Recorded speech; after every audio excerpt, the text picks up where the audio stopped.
It's Friday night and it's been a long week at work, but what better way to spend the evening than to go hiking into the mountains of the Isle of Man on a cold, windy and very dark night.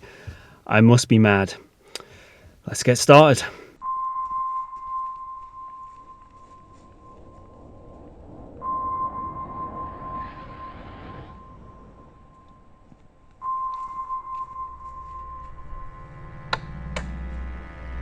That was one hell of a creepy walk. I'm so glad I finally got to my destination. And would you actually believe it? I encountered a wallaby on that walk. I'm not joking. There are wild wallabies on the Isle of Man. If you don't believe me, click at the top now. I saw it in my head torch bouncing away from me.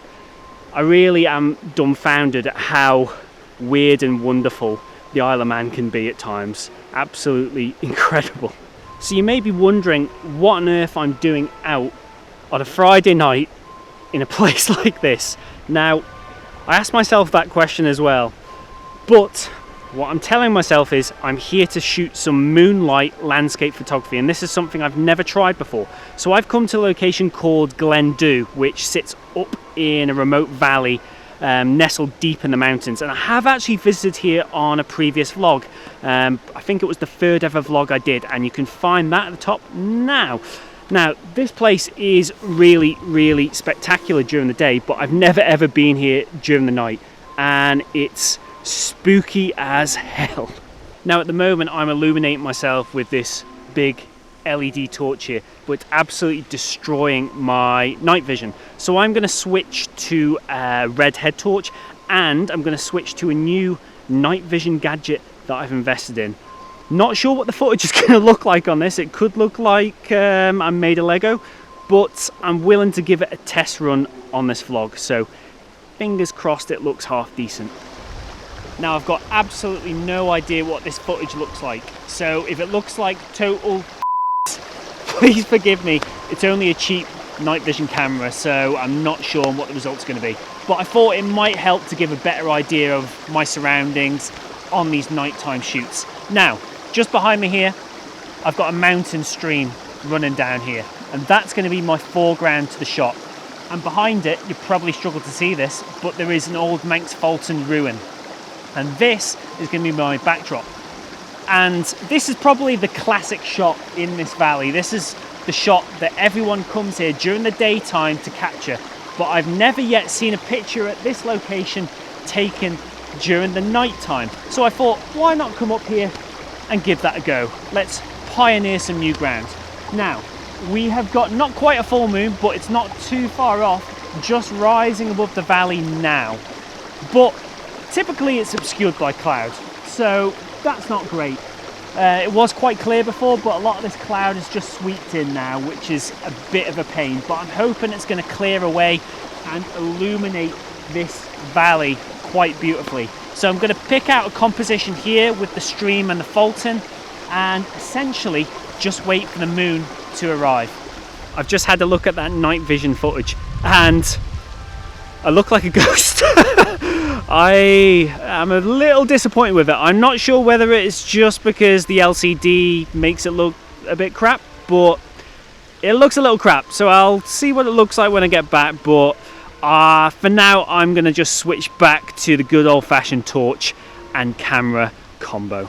I've picked out my composition and I'm pretty happy with it. It's not perfect, but I think it's the best I'm likely to get.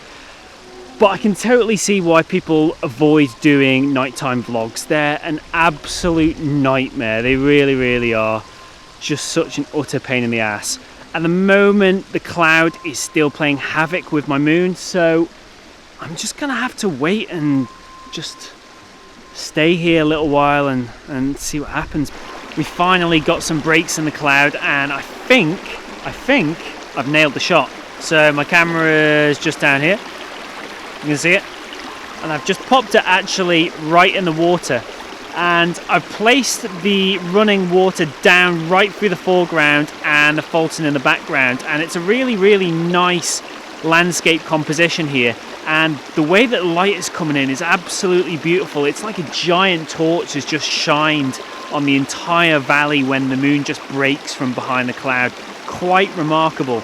In terms of settings, I am shooting at, I think, 20 seconds at f2.8 ISO 2000, and that's given me quite a nice exposure. But it's quite remarkable when you take these moonlight pictures, the shot can look like it's basically taken during the daylight. It's really quite odd. I'm really looking forward to actually taking these images back to post-processing and getting stuck in, because believe it or not, I've been doing landscape photography for the best part of 10 years and I've never really touched moonlight landscape images like this. So this is really new territory for me. Because I'm shooting at f2.8, I'm finding that I'm going to have to do some focus stacking here, because I'm getting the background sharp, but the foreground stones with the stream running over them are just not sharp. There's not the depth of field there. So I think I'm actually going to have to take 5 or 6 different shots at different focal points throughout the actual range in order to get pin sharpness throughout the entire scene.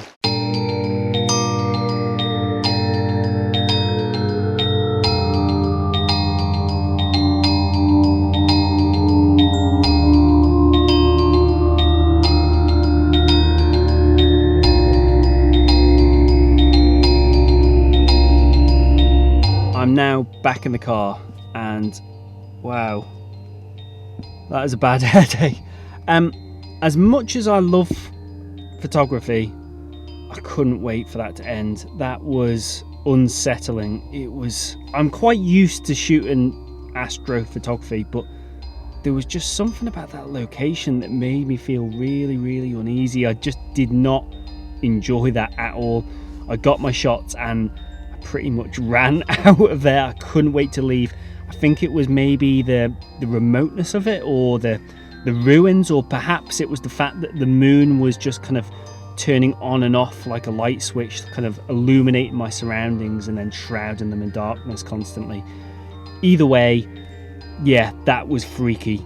I don't know why I haven't tried moonscape photography sooner. There's a lot of potential in this. Adds a nice twist on normal landscape photography, so you can essentially go to any location that you would go to during the day but get a totally different atmosphere and feel, simply because the tone of the light is completely different. And I think I'm going to try and do a lot more of this in future. If I was going to give you some tips for moonscape photography, I would say first, learn your phases for the moon. It's only really worth going out and shooting a few days either side of full moon. That will give you the best possible light for your shoot. Also, I feel basically shooting the moon is no different to shooting the sun. The same rules apply. So don't let the moon get too high in the sky, because that will create really harsh moonlight. You'll get your best moonlight when it's close or near to the horizon, and that's exactly what I did today. It'd only been risen for about 2 hours by the time I'd shot it. I think if I'd left it any longer, I don't know whether the shot would have worked quite as well as I think it has. Also, you got to pay close attention to the direction of the moon in relation to your scene. In that respect, it's absolutely no different than conventional daylight photography. Other than that, just treat it like any other astrophotography shoot. So shoot wide open, manual focus, long exposures, camera on tripod, and you can't go too far wrong. So that brings this really odd vlog to a conclusion. I've never filmed anything quite like this. I've never shot anything quite like this. So yeah, it was very much a learning experience for me tonight. I hope you've enjoyed this journey, and if you've dabbled in moonscape photography, or this has inspired you to do that, please let me know your thoughts and let me know what you think of the image. I'll see you all soon. Goodbye.